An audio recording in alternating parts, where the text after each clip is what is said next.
Par ailleurs, le ministre de la Communication n'a pas manqué de féliciter le directeur général pour le travail professionnel noté dans le trépas de l'information et des émissions, Cheikh Bamba Gueye.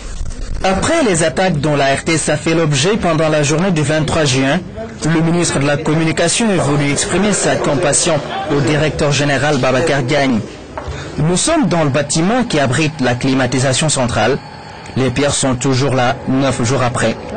Des casques qui causent tristesse et désolation. Se sont-ils trompés d'objectif? Apparemment non.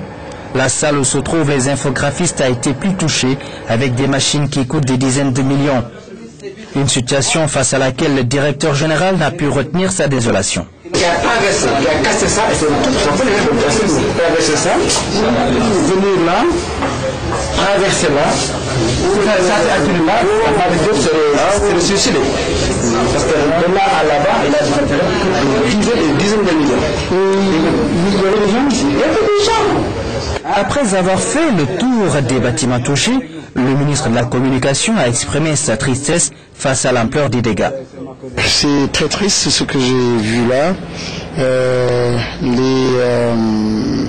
Les saccages et d'ailleurs au-delà même des saccages de biens matériels, je peux même dire en fait il y a même des vies humaines qu'on aurait pu perdre ici.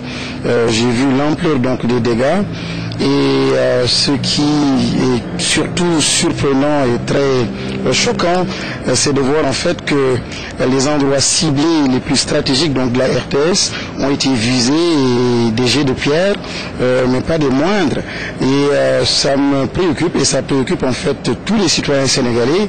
Je devais donc en ma qualité de ministre de la Communication venir voir de visu l'ampleur donc de ces dégâts et les conséquences aussi éventuelles que ces dégâts aurait pu avoir donc sur la RTS son fonctionnement.